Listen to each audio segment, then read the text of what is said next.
Evangelio de nuestro Señor Jesucristo según San Lucas. Cuando llegó el día fijado por la ley de Moisés para la purificación, llevaron al niño a Jerusalén para presentarlo al Señor, como está escrito en la ley. Todo varón primogénito será consagrado al Señor. También debían ofrecer en sacrificio un par de tórtolas o de pichones de paloma, como ordena la ley del Señor. Vivía entonces en Jerusalén un hombre llamado Simeón, que era justo y piadoso, y esperaba el consuelo de Israel. El Espíritu Santo estaba en él y le había revelado que no moriría antes de ver al Mesías del Señor. Conducido por el mismo Espíritu, fue al templo, y cuando los padres de Jesús llevaron al niño para cumplir con él las prescripciones de la ley, Simeón lo tomó en sus brazos y alabó a Dios diciendo: «Ahora, Señor, puedes dejar que tu servidor muera en paz, como lo has prometido, porque mis ojos han visto la salvación que preparaste delante de todos los pueblos, luz para iluminar a las naciones paganas y gloria de tu pueblo Israel». Su padre y su madre estaban admirados por lo que oían decir de él. Simeón, después de bendecirlos, dijo a María la madre: «Este niño será causa de caída y de elevación para muchos en Israel. Será signo de contradicción, y a ti misma una espada te atravesará el corazón. Así se manifestarán claramente los pensamientos íntimos de muchos». Había también allí una profetisa llamada Ana, hija de Fanuel, de la familia de Aser, mujer ya entrada en años, que casada en su juventud había vivido 7 años con su marido. Desde entonces había permanecido viuda y tenía 84 años. No se apartaba del templo, sirviendo a Dios noche y día con ayunos y oraciones. Se presentó en ese mismo momento y se puso a dar gracias a Dios, y hablaba acerca del niño a todos los que esperaban la redención de Jerusalén. Después de cumplir todo lo que ordenaba la ley del Señor, volvieron a su ciudad de Nazaret en Galilea. El niño iba creciendo y se fortalecía lleno de sabiduría, y la gracia de Dios estaba con él. Palabra del Señor. Muy buen domingo. El Evangelio de Lucas hoy nos da una lectura de cuando José y María llegan al templo para la purificación. En el tiempo de Israel, como en todas las religiones de ese entonces, se veía la necesidad después del parto de una purificación, como si todo lo que significaba sangre hubiese que ver algo que contaminaba o podía dejar contaminación en la persona. Y entonces encontramos que 33 días después del nacimiento de Jesús, José y María van al templo. Lucas se preocupa de decirnos que llevan la ofrenda, y esto hace claridad con nosotros que siempre hay costumbre de no presentarse delante del Señor con manos vacías. Lo hacen llevando la ofrenda de los pobres, 2 pichones. Personas que estaban económicamente bien presentaban un cordero. Los pobres, 2 pichones. José y María son pobres. Es una familia de artesanos que viven de este trabajo y no tienen seguramente muchos recursos, entonces se presentan con la ofrenda de los pobres. Pero en el mismo tiempo tenemos que leerlo teológicamente esto, en el sentido simbólico y teológico.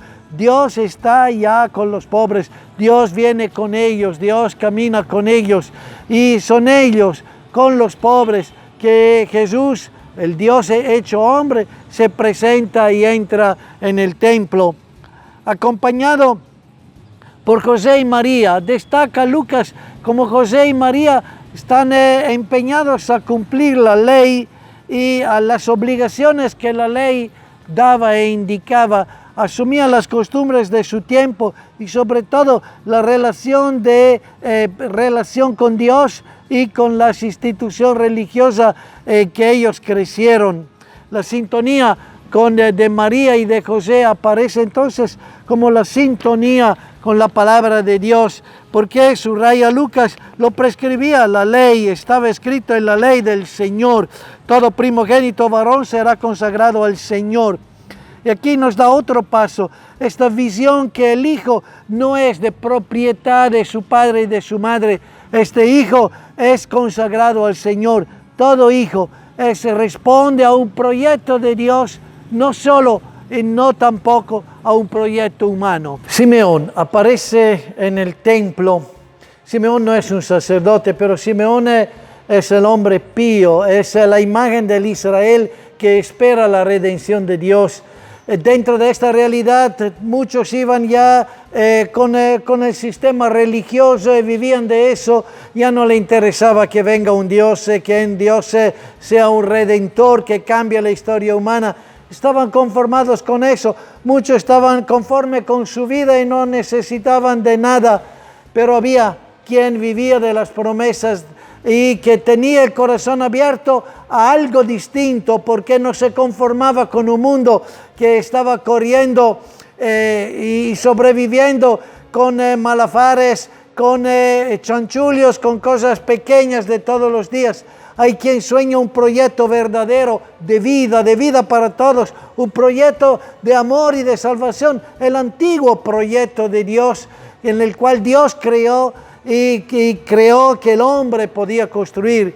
Simeón es la imagen de este profeta pío y justo que sigue creyendo y esperando este tiempo de Dios para construir este mundo conforme a este diseño de Dios, y lo iba esperando y construyendo en la espera.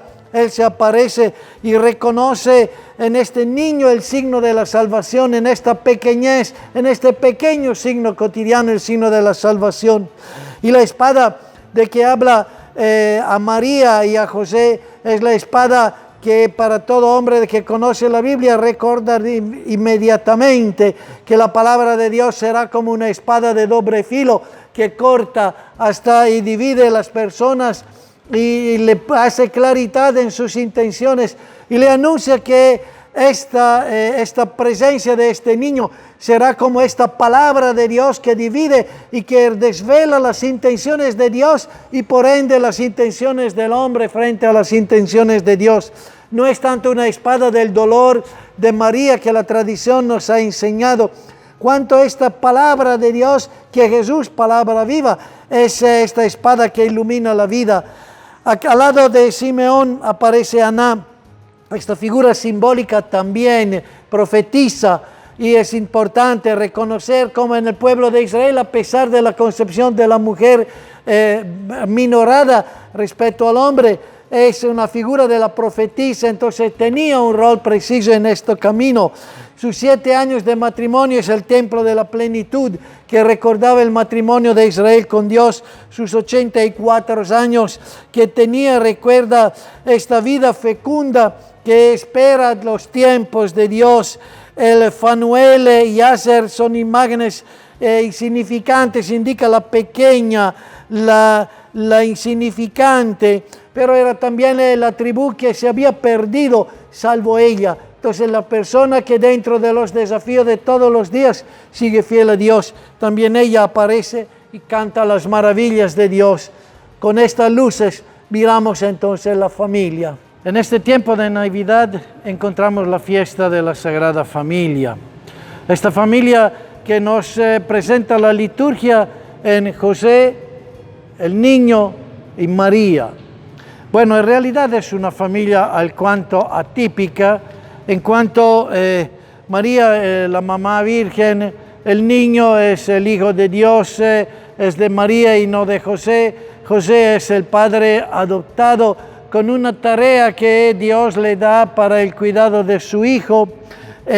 No es seguramente ningún modelo de familia en sí, pero sí lo es por otro punto de vista en cuanto a la presencia de Dios dentro de esta historia de casa, de hogar. Festejar la Sagrada Familia es retornar a esta visión, a esta capacidad de ver en la relación de la pareja y de la casa esta presencia del Dios, el Dios de la cotidianidad, el Dios que dirá la palabra de Dios al final, que Jesús iba creciendo, robusténdose y se llenaba de sabiduría y la gracia de Dios lo acompañaba. Es esta experiencia que al límite la liturgia hoy nos consigna y nos entrega para que podamos delante del pesebre reconocer como dentro una cotidianidad Dios va caminando y hace de la familia un lugar de la presencia de Dios. Entonces, Sagrada Familia, porque hay esta presencia de Dios, pero visto así, no es una peculiaridad de esta familia, es la peculiaridad, es la característica de todas nuestras familias cuando hay esta presencia de Dios.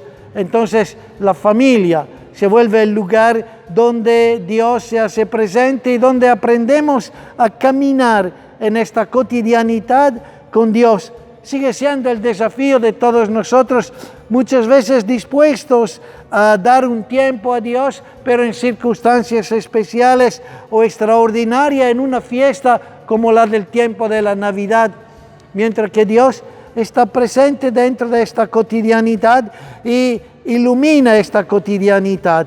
Ahí está el desafío entonces de crecer con este niño, con este Dios en sabiduría, fortaleciéndonos, como dice la palabra, en gracia y en robusteciendo nuestras relaciones, no solo nuestro físico.